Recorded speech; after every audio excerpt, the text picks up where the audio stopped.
Hello friends, हमने last video में section number 21 तक डील कर लिया था।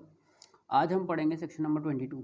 सेक्शन नंबर 22 से लेकर जो आगे का जो पोर्शन है prevention of money laundering act में, ये थोड़ा इजी पोर्शन है और इसमें प्री पॉइंट ऑफ व्यू से क्वेश्चन सिर्फ हेडिंग से बन सकते हैं, ज़्यादातर डीप क्वेश्चन बनने की चांसेस कम हैं। तो हम पहले देखते हैं section number 22। Section number 22 simple बोलते हैं कि presumption as to records of property in certain cases. Presumption लिया जाएगा रिकॉर्ड्स या फिर प्रॉपर्टी को लेकर।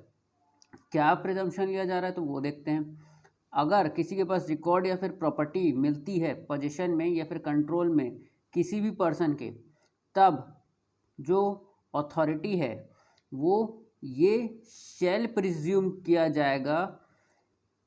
अगर किसी की भी पर्सन के में कोई रिकॉर्ड या फिर प्रॉपर्टी मिलती है पोजीशन या फिर कंट्रोल में किसी भी पर्सन के, और वो सीज की जाती है फ्रॉम द कस्टडी और कंट्रोल ऑफ सच पर्सन या फिर फ्रोजन की जाती है अंडर दिस एक्ट, तब ये शैल प्रिजम्पशन किया जाएगा कि वो रिकॉर्ड या फिर प्रॉपर्टी उसी की है, या फिर जो कंटेंट है रिकॉर्ड का वो सही है, और साथ ही साथ जो सिग्नेचर किया गया है एवरी और other part of such record will purport to be in the handwriting of any particular person, तो ये एज्यूम किया जाएगा कि उसी ने ही साइन किया है।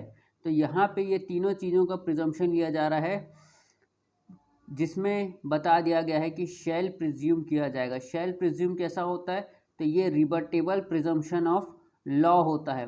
तो प्री पॉइंट ऑफ व्यू से ये क्वेश्चन बन सकता है कि सेक्शन 21 के अंतर्गत कौन सा प्रिजम्पशन दिया हुआ है तो शैल प्रिज्यूम, और कई बार शैल प्रिज्यूम देता ही नहीं है, वो लिख देगा कि रिबर्टेबल है या इरिबर्टेबल प्रिजम्पशन ऑफ लॉ है, कि रिबर्टेबल प्रिजम्पशन ऑफ लॉ है, कि या फिर रिबर्टेबल प्रिजम्पशन ऑफ फैक्ट है। तो आपको ये टिक करना आना चाहिए और ये चीज़ पता होना चाहिए कि जो शैल प्रिज्यूम है वो रिबर्टेबल प्रिजम्पशन ऑफ लॉ होता है। तो ये था सेक्शन नंबर 22। अब आते हैं हम सेक्शन नंबर 23 में।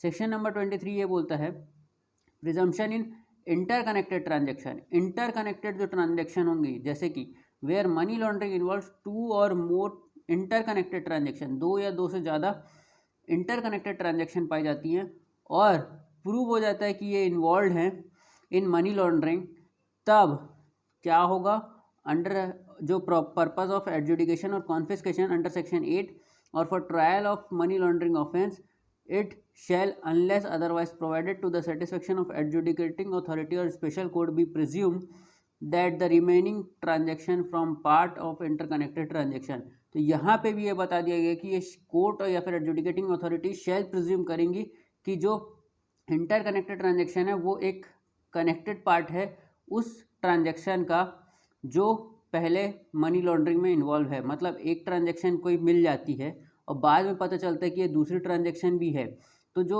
दूसरी ट्रांजैक्शन पकड़ाई है वो इंटरकनेक्टेड है, ये कोर्ट या फिर एडजुडिकेटिंग अथॉरिटी शैल प्रिज्यूम करके चलेगा। उसके बाद आते हैं सेक्शन नंबर 24 में। सेक्शन नंबर 24 में बता दिया गया है burden of proof. Burden of proof क्या होता है कि in any proceeding relating to proceeds of crime in case of a person charge with offence of money laundering under section 3 the authority और court unless otherwise contrary was proved presume that such proceeds of crime are involved in money laundering। अगर section 3 का जब offence हुआ है और किसी person को charge लगाया गया उस ऑफेंस के अंतर्गत, तब कोर्ट ये मान के चलेगा कि प्रोसीड्स ऑफ क्राइम जो मिला है वो इन्वॉल्व है मनी लॉन्ड्रिंग में। ये बताया गया है सेक्शन नंबर 24 के अंतर्गत। और in case of any other person और अथॉरिटी और court may presume that such proceeds of crime are involve in money laundering. मतलब अगर कोई सेक्शन 3 के अलावा कोई और अदर कोई पर्सन पकड़ाता है तो उस पर मे प्रिज्यूम करके चलेगा कोर्ट की वो प्रोसीड्स ऑफ क्राइम में इन्वॉल्व था मनी लॉन्ड्रिंग के। अब आते हैं हम चैप्टर नंबर 6। चैप्टर नंबर 6 यहाँ पे सिर्फ और सिर्फ मोस्टली हमको इम्पॉर्टेंट पॉइंट्स हैं अपीलेट ट्रिब्यूनल्स में, कि यहाँ पे जनरली सेक्शन बेस्ड क्वेश्चन बनेंगे। ये आप याद रखेंगे चैप्टर नंबर 6 में अपीलेट ट्रिब्यूनल, जिसे वो पूछ सकते हैं कि चैप्टर नंबर 6 किससे डील करता है, तो वो अपीलेट ट्रिब्यूनल से डील करता है। सेक्शन नंबर 25 क्या है? सेक्शन नंबर 25 बताता है अपीलेट ट्रिब्यूनल। तो अपीलेट ट्रिब्यूनल कॉन्स्टिट्यूट किया गया है सेक्शन 12 क्लॉज 1 किस एक्ट के? Smugglers and foreign exchange manipulators for future of property act 1976 के अंतर्गत ये अपीलेट ट्रिब्यूनल बनाया गया है। तो ये मोस्ट इंपॉर्टेंट है, ये प्री पॉइंट ऑफ व्यू से पूछा जा सकता है कि अपीलेट ट्रिब्यूनल किसको बोला जाता है। तो यहाँ पे इस एक्ट का नाम बदला जा सकता है ऑप्शंस में। तो आपको एक्ट का नाम याद रखना होगा कि smugglers and foreign exchange manipulators act 1976 के सेक्शन नंबर 12 क्लॉज 1 के अंतर्गत अपीलेट ट्रिब्यूनल का फॉर्मेशन हुआ है। और अपील कैसे होगी अपीलेट ट्रिब्यूनल को, तो ये बता दिया गया है कि जो भी कोई ऑर्डर पर्सन एग्रीव्ड होगा या फिर डायरेक्टर किसके एडजुडिकेटिंग अथॉरिटी के ऑर्डर के खिलाफ में अपीलेट ट्रिब्यूनल में जा सकता है, या फिर कोई रिपोर्टिंग एंटिटी है agreed by the order of director under 13 clause 2, तो वो रिफ़र कर सकता है अपील में अपीलेट ट्रिब्यूनल को।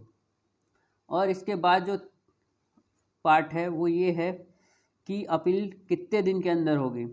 तो यहाँ पे बता दिया गया है कि अपील जो अपीलेट ट्रिब्यूनल को होगी वो होगी 45 डेज के अंदर। यहाँ पे बता दिया गया है एवरी अपील प्रिफर्ड अंडर 1 और 2 कितने दिन के अंदर, 45 डेज के अंतर्गत। और after giving opportunity entertain an appeal after the expiry of period of 45 days if it is satisfied. अगर और लगता है तो और 45 दिन दिया जा सकता है, मतलब 45 डेज के अंतर्गत अपील होगी। ये बता दिया गया है सेक्शन नंबर 26 में। अब आते हैं हम इसके आगे। सेक्शन नंबर 26 के क्लॉज 6 में बताया गया जब भी अपील फाइल होगा अपीलेट ट्रिब्यूनल में वो एक्सपीडिशली ट्रायल किया जाएगा और 6 महीने के अंदर, जब से अपील फाइल हुई है उस 6 महीने के अंदर उस अपील को डिस्पोज ऑफ करना होगा। अब आते हैं हम सेक्शन नंबर 35 में। सेक्शन नंबर 35 में procedure and power of appellate tribunal के बारे में बात किया गया कि जो अपीलेट ट्रिब्यूनल होगी वो नो बाउंड नहीं होगी, किससे, सीपीसी से बाउंड नहीं होगी, लेकिन guided by the principle of natural justice, लेकिन प्रिंसिपल ऑफ नेचुरल जस्टिस को फॉलो करेगी। ये लाइन आपको पूछी जा सकती है। अब आते हैं अपीलेट ट्रिब्यूनल के पावर क्या क्या होंगे। तो जो सेम पावर होगा सिविल कोड को सिविल प्रोसीजर कोड में वही पावर होंगे अपीलेट ट्रिब्यूनल के, जैसे समनिंग और एनफोर्सिंग में। ये जो पावर है सिविल कोर्ट के वो किस पर्पस से हैं, जैसे समन करना अपीलेट ट्रिब्यूनल को, तो जो पावर सीपीसी में सिविल कोर्ट के पास है वही सेम पावर होगा अपीलेट ट्रिब्यूनल के पास। यहाँ पे ये बोला गया है कि अपीलेट ट्रिब्यूनल बाउंड नहीं है सीपीसी से, लेकिन गाइड किया जाएगा उसको एज अ नेचुरल जस्टिस के प्रिंसिपल से, क्योंकि ये सिविल कोर्ट नहीं है यहाँ पे, इसलिए इसको सिविल प्रोसीजर कोर्ट से बाउंड नहीं किया जा सकता। और जब बात आ रही है समन और एनफोर्सिंग या फिर अटेंडेंस की, तो जो ऑर्डर 5 में बात की गई है उसके हिसाब से अपीलेट ट्रिब्यूनल अपना पावर का यूज़ करेगा।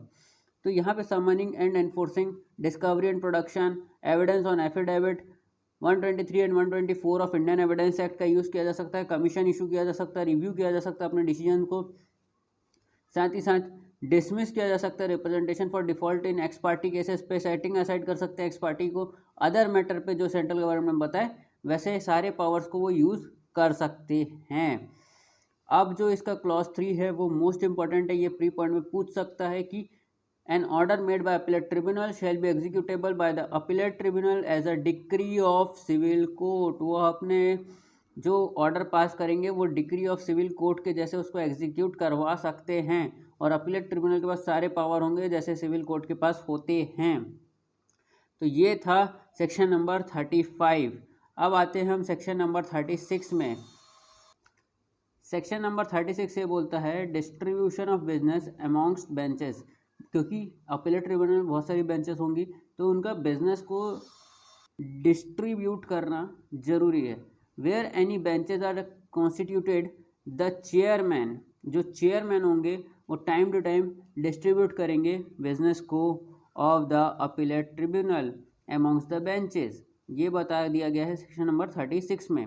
अब आते हैं सेक्शन नंबर 37। यहाँ से सिर्फ हेडिंग इंपॉर्टेंस है कि चेयरमैन के पास पावर है, वो ट्रांसफ़र कर सकते हैं केसेस को, किसके बेसिस पे, application of any party and after notice to the party वो ट्रांसफ़र कर सकते हैं। Decision to be by majority, जो भी डिसीजन होगा वो मेजॉरिटी से लिया जाएगा।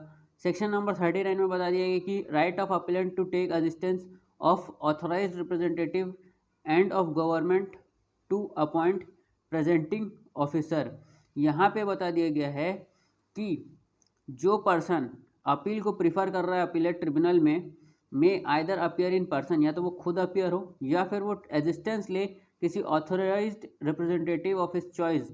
जैसे कि एक एडवोकेट होता है वैसे ही यहाँ पे ऑथोराइज्ड रिप्रेजेंटेटिव वर्ड यूज़ किया गया है कि वो यूज़ कर सकता है उसको अपने बिहाफ में रिप्रेजेंट करने के लिए।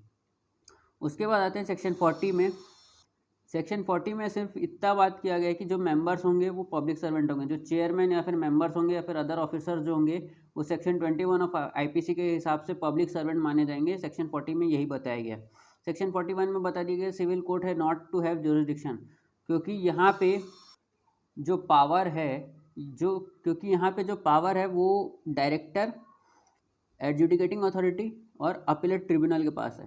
तो जो मैटर इनके पास है उसका सिविल कोर्ट के पास कोई ज्यूरिसडिक्शन नहीं होगा। सेक्शन 41 सिविल कोर्ट को बार कर रहा है यहाँ पे, क्योंकि वो जो पावर्स है वो डायरेक्टर, एडजुडिकेटिंग अथॉरिटी और अपीलेट ट्रिब्यूनल को दे दिया गया है। अब होगी अपील टू हाई कोर्ट। जो भी पर्सन एग्रेव्ड होगा किसके डिसीजन या ऑर्डर ऑफ अपीलेट ट्रिब्यूनल के डिसीजन या फिर ऑर्डर से अगर कोई भी व्यक्ति एग्रेव्ड होता है तो वो हाई कोर्ट में अपील कर सकता है within 60 days from the date of communication of decision और ऑर्डर। तो यहाँ पे ये जो पॉइंट है ये मोस्ट इम्पोर्टेंट है कि ये आपको पूछा जा सकता है प्री में कि कितने दिन के अंदर अपील होगी हाई कोर्ट में। तो वो बता दिया गया है 60 डेज के अंदर अपील की जाएगी और अपीलेट ट्रिब्यूनल की अपील 60 डेज के अंदर जाएगी। तो आज का वीडियो अब हम यहीं तक रखते हैं। अगर ये वीडियो आपको अच्छा लगा हो तो लाइक करें, शेयर करें, सब्सक्राइब करें हमारे चैनल को। Thank you.